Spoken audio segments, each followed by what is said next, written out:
week, I'm Dara Breen. Joining me this week are Andy Parsons, Ava Vidal and Ed Byrne, Chris Addison, Hugh Dennis and Milton Jones.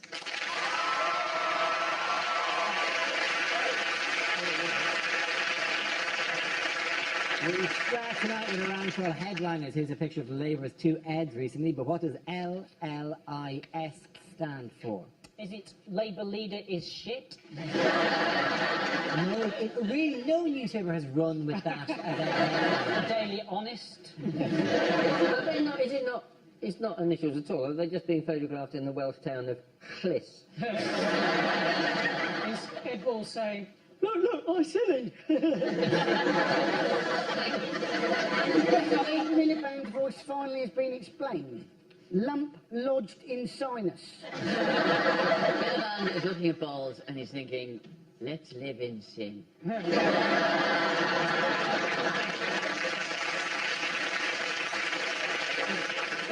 They talk about what Ed Balls did, and he just let loose invisible sphere.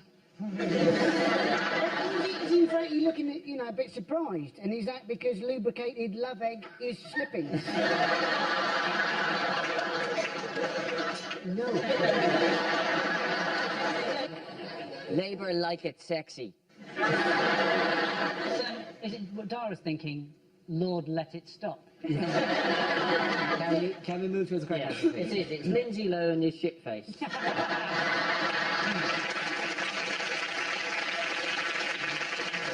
No, really. Is Ed Ball saying to a woman journalist, look, love, I'm speaking? Is it what a lot of people in the Labour Party are thinking? Lose leader, invite sibling. Proper bit of politics there. Anyway, alternatively, is it lubricated love? The L stands for, the first L stands for Labour, unsurprisingly. Okay. Does the second one stand for Liberace? No. Labour lead is slipping? Yes, it is. Very, very good. Thank you very much, Andy Parsons. Yes, the answer I was looking for was Labour's lead is slipping. This is the news that a new opinion poll has shown a slump in Labour's lead to just 5 points over the Conservatives. The Sunday Times YouGov poll shows Labour on 38% and the Tories on 33%, the smallest Labour lead since November last year. Miliband's approval rating is now so low, it's almost as low as it is within his own family. That's how bad it is. So much of Labour's problem is down to Miliband's own sort of image. And I feel so sorry for the man. I think he's rubbish, but I feel so sorry for him because I've never heard anybody have to justify their own position as a human. Whenever he's interviewed, I'm a normal guy. I have to say that. I'm a normal guy. From my head right down to my ornately feathered vagina. I think Labour are doing badly because there are fewer young people. And young people, what's the saying? When you're young, you're a socialist. When you're middle-aged, you're a conservative. And when you're dead, you're green. I just said I was going to do a gig for Labour and I got booed. You know, Jesus, I'm a black woman living in this country. Like, there's any other viable option. I was supposed to go do a gig for UKIP and, as an encore, deport myself. Honestly, we'd like to see that gig. That's where I got ending with showbiz flair.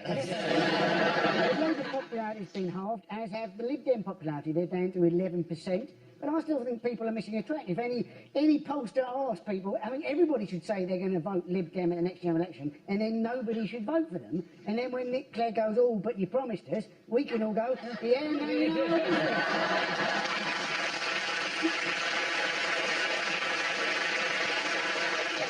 How did Ed Pickles upstage George Osborne in the last week? He ate him. He ate a burger, didn't he? He didn't eat a burger. He didn't. No, Osborne ate a burger. Hang Osborne on. ate a burger. I have a picture here that George Osborne tweeted during the week of him preparing a speech, and everyone picked up, a lot of people picked up what he had in front of him here, which is a burger and chips. Do you see this? Nobody really picked up on the fact that he was imitating having a knife and fork in his hand. What to do? And this led to one of the stupidest news stories where we said, what burger was it though? What burger was it? And it turned out it was from a restaurant called Byrne, whose burgers are whatever, £6 or something. But he posted this on him with the burger, and it became this huge story. Yeah. Sham burger, they called it, on the front page of the Sun, because it wasn't presumably like a 99p burger. And then Eric Pickles, who we every week slag off, right, or he gets used as the kind of the go-to joke for being overweight, then tweeted this picture of himself at a table with a salad and carrot sticks in front of him. You see that salad is in fact the garnish to a 4-foot burger. He's not touching salad, he's just eating the person opposite him. If Eric Pickles has a burger with pickles in it, do you think he goes, well, this is cannibalism? No, he eats a pickle with a pickle while standing in the gherkin. Which other Tory MP hasn't made the best use of Twitter this week? Andrew Phillips. Andrew Sellis, yes. What did Andrew Sellis tweet this week? He said that immigrants should lean English. He did. He is an ucking unt. In other news, why have a group of pensioners in a field been making headlines? Rolling Stones. Yes, of course it's the Rolling Stones. Yes. Fantastic, wasn't it? I was there. Were you there? Yeah, it's great, yeah, no, on guitar. On guitars, we had the Pirate King, we had a walking advert for Just for Men, on drums we had a resurrected corpse, on vocals we had a cross between Michael Caine and a demented pigeon. I always think of the Rolling Stones, they're so stick thin, like they still look like drain pipe trousers, skinny. If one of them had just gotten fat, it would be hilarious if they were all the rock stars and one was going with a big foot. What? We're supposed to keep this up? No. You're sitting in the corner with a pie going, 50 years! Jeez, like that Keith Richards still wears, he has to wear that bandana now, because it's the only thing that's holding his face still together.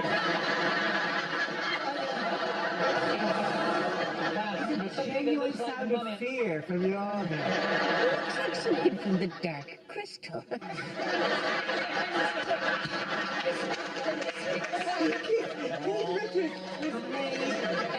Jim Henson Creature Factory.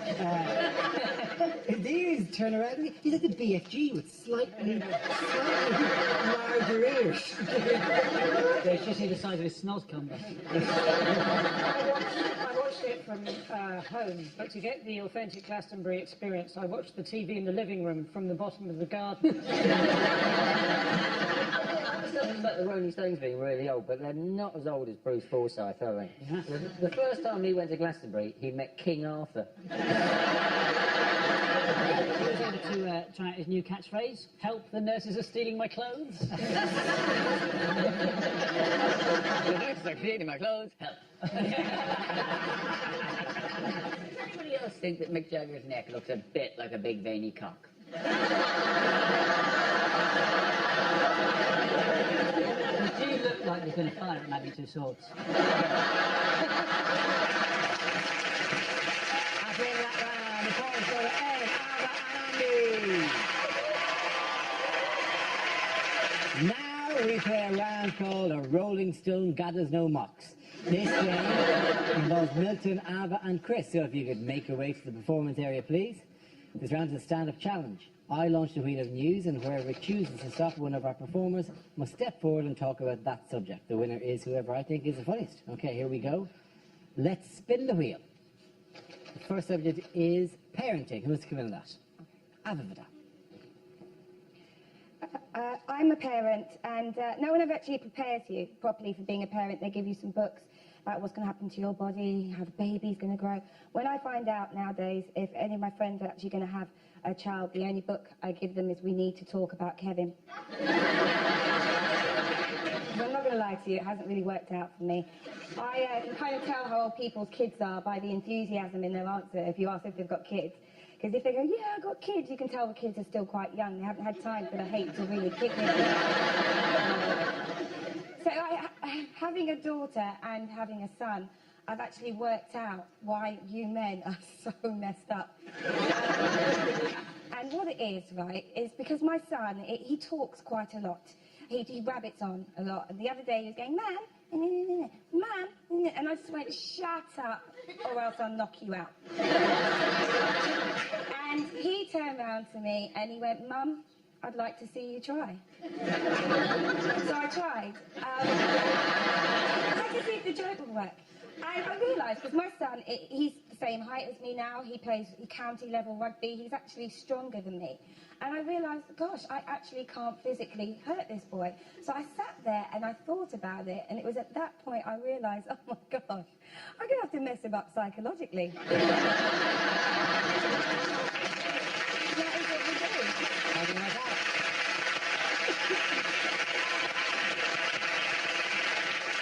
Okay, the next subject, please. Let's spin the wheel. Next subject is science. Who will spin that? Chris has. I'll tell you the problem with science, right? The problem with science is it refuses to speak the language of those of us who don't understand science, right? Even when it's the job of science to be talking to us numpties, it can't bring itself to speak as we do. Pick up a packet of paracetamol, right? Look at the instructions on the back of that. It says, for the treatment of neuralgia, fibrositis, muscular... whatever. We don't talk like that. If that talked anything like us, that would say, for the treatment of the worst headache I've ever had in my life. A pain in my side, I'm sure actually it's cancer this time. My wife had down me out of the car. It's coming out of both ends like someone's hit a pan of chocolate with a mallet.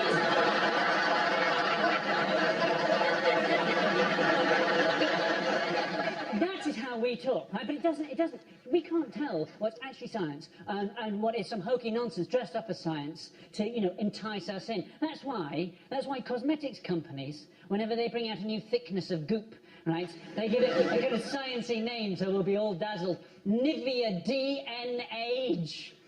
OF off. Avon's new cream is called a Nugenics. What? A Nugenics, right? That's been through marketing, that's been through focus groups, design. Did nobody at any point go, a Nugenics? You don't think that sounds a bit Third Reichy? What next? New pro-genocide, now with anti-Semitox. Sandra, category ethnic cleanser.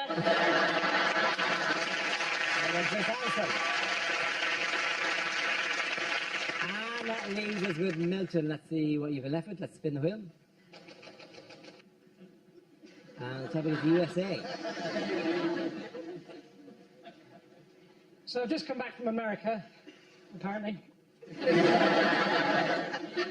While I was there, I saw one of those very, very, very, very, very large Americans. He said he fitted kitchens. I said, I bet you don't.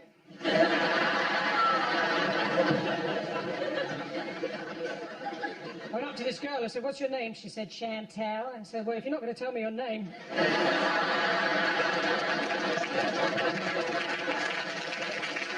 I said, what do you do for a living? She said, don't go there, don't go there, don't go there. I said, I hope you're not a travel agent. When I was in America, I bought tickets for the Bears versus the Cowboys. Bit of a disappointment. I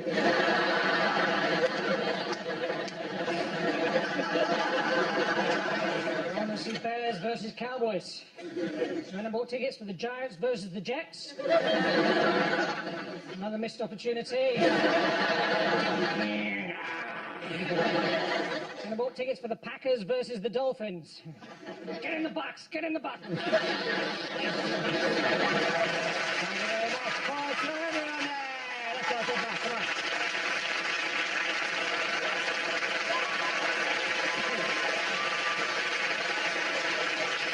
The next round is called If This Is the Answer, What is the Question? On the board are 6 categories. Ava, which category would you like? Home news, please. Okay, home news it is. The answer is 43 years. What is the question? How long does it take to repay a £10 loan from Wonga.com? What's the life expectancy of someone who works at Greggs? What is the average Silverstone lap time for a Pirelli tyre? Is too long to be out for, if you say I'm just popping down to the shops for a minute. Is it how old is the Earth if Michelle Obama really is the First Lady? Is it how old did Darrell look when he was 25? No, when you laughed first. Pretend sympathy when you laughed first. In fact, how long have my parents regretted using pulling out as a contraceptive?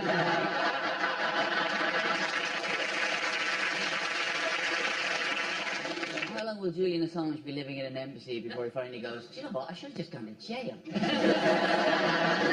If Ed Miliband remains leader, how long will it take before Labour get back into power? What is the MILF age of consent?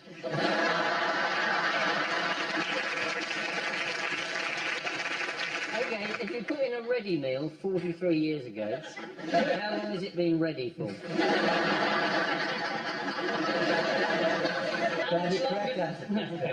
Is that not the correct answer? No, it's not the correct answer. I'm not saying you even attempted to do the correct answer. It's in how many years will Brazil be ready to host the 2014?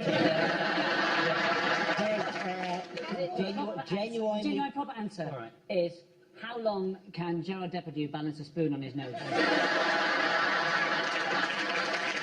Could have anything that even vaguely resembles a topic. Okay. Is it how many years worth of shale gas are they claiming there is now under the British Isles? Absolutely right, Chris answer.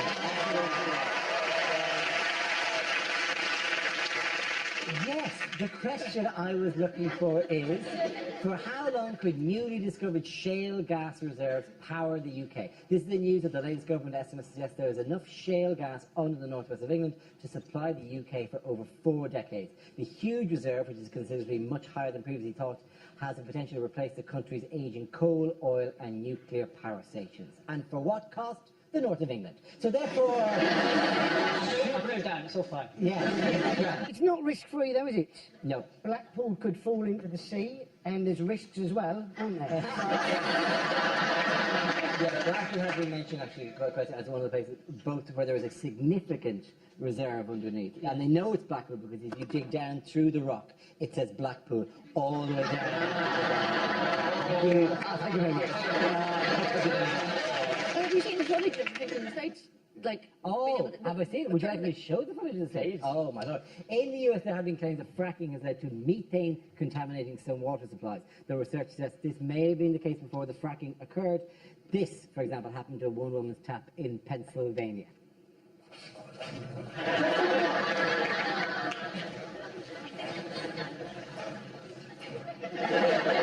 Now, let me just say, we're not promising that that will happen. Because that is kind of cool. Who's trying to light their water? I think she was really doing that for demonstration, rather than she'd been doing this for years. Certainly it was working. I knew it. I knew this would work someday. I think it's quite useful, because the amount of people that smoke weed and can't find a lighter, it just goes to tap. It's in the south of England as well. Yeah, There's a huge band of this shale rock that lies beneath Yorkshire and Lancashire, but also London. Boris Johnson said he would welcome it being done under London to fuel London. Well, that's it's because he knows there isn't any gas under London, so he can say it. Well, if they start drilling in London, they go, well, there wasn't any gas, but we found these trains. Screaming people inside. Or something.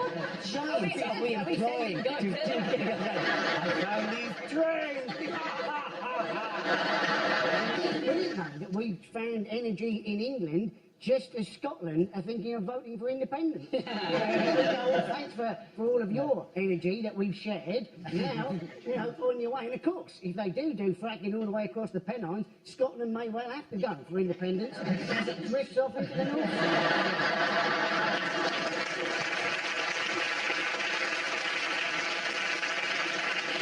What you have to remember is that what happens down a collapsed mine shaft stays down.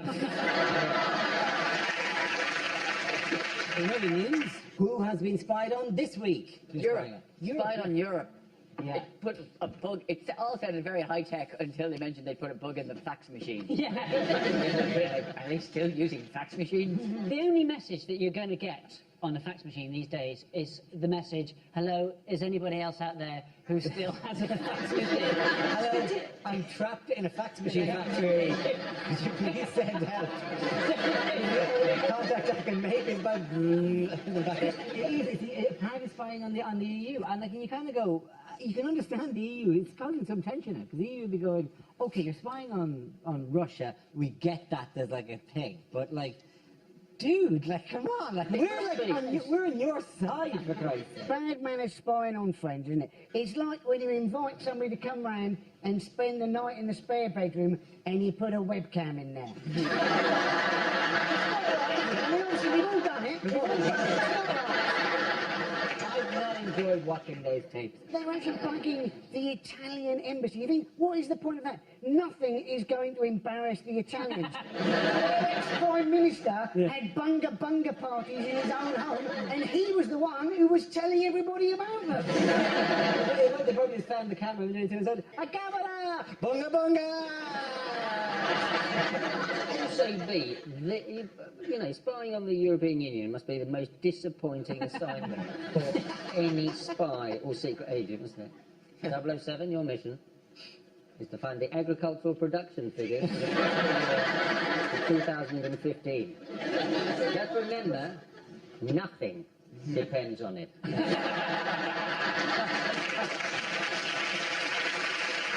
We're going about what's been happening this week to our favourite, the whistleblower Edward Snowden. Well, nothing has happened to him. Yes. He's still in Moscow airport. He's pissed. He's in duty free with a bottle of smile going, "Why did I do it?" Yes, and where turned him down? Because he's applied. Everywhere turned him down. In you know, in gratitude for him revealing to us that the Americans have been spying on us. We was going, "Hey, well, anyway, you're not our problem." He sent asylum requests out to 21 different countries. It's looking a bit desperate. It's beginning to look a bit like an episode of Take Me Out.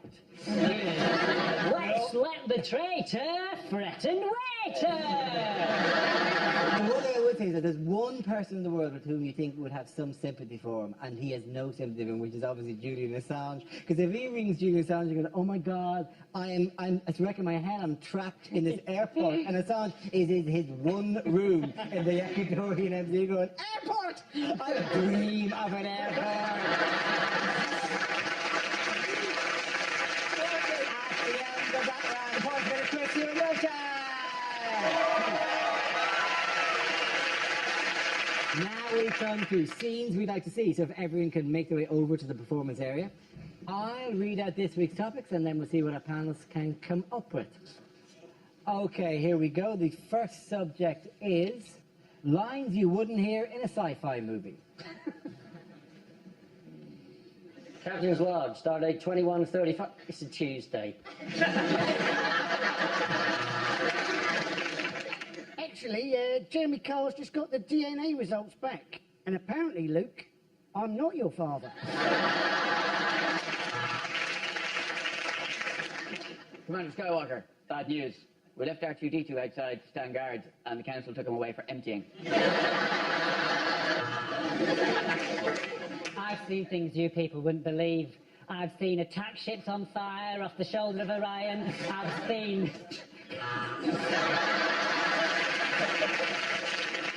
There's a giant Satsuma in front of the ship. Go to orange alert.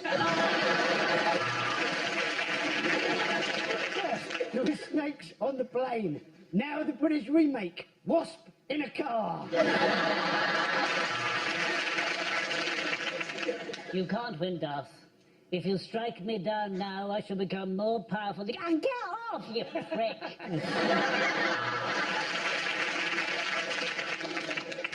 What is it, Captain? I've never seen anything like it in my life. Of course not, Scotty. It's the sun.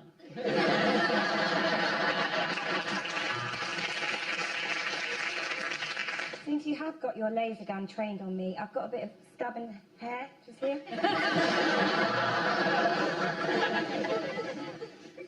Permission to beam down to the Forbidden Planet. No.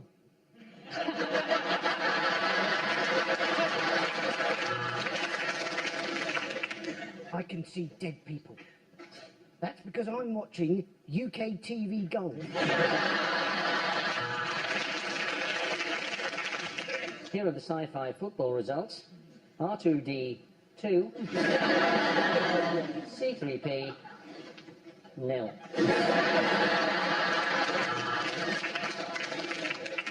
Look at all those fading, dwindling stars, forced to eat bugs in a jungle.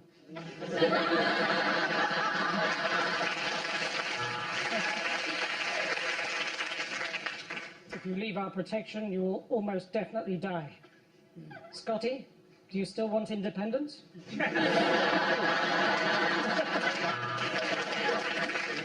Luke, I am your father. Go to your room.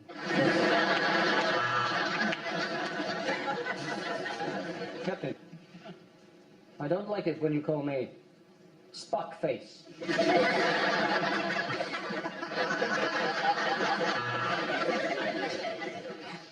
To boldly go where no man has gone before. Anne Widdecombe.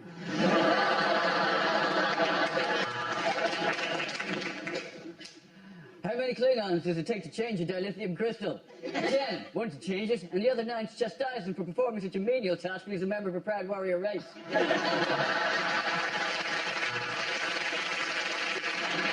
the next topic is unlikely personal ads. I could be the man of your dreams, if you dream of a man who exposes himself to people on trains. I'm a cat person. I sleep all day and I bury my poo in the garden. For sex with no strings attached, don't shag a puppet.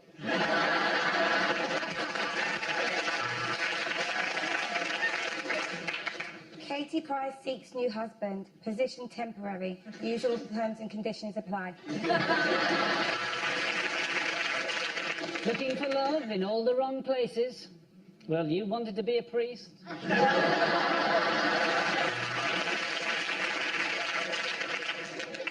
Ugly fat bloke. Looking for a supermodel with a sense of humour.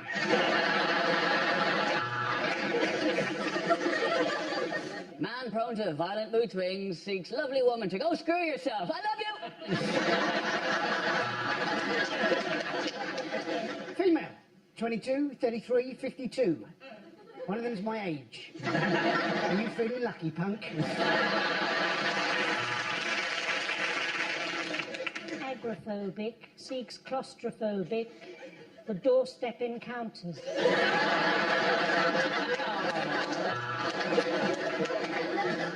I am Ponus of the planet Tessaclon 8. I seek a human female to take my seed. Make better world for both our planets. Dave, Croydon. Pessimistic man seeks depressed old lady so as we can have some really shit times.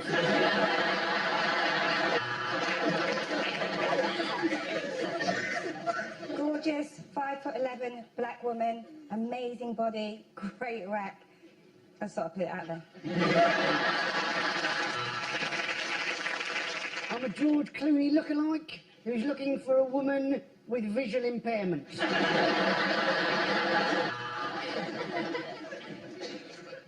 Do you like swinging? Meet me down by the swings.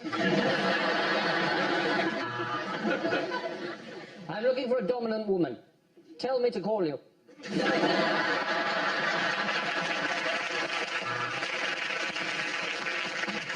Do you like dogs? Good, because I'm small, hairy, and hung like a border terrier.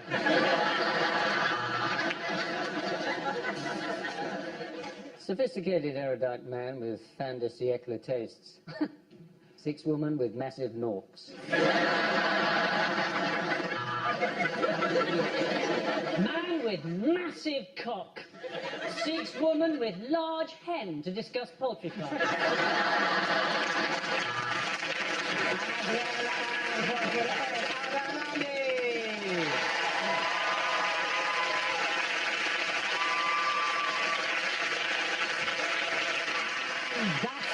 show. This week's winners are Andy Parsons, Adam Vidal and Ed Byrne. Commiserations to Chris Anson, Hugh Dennis and Milton Jones. Thank you for watching. I'm Darren Reed. Good night.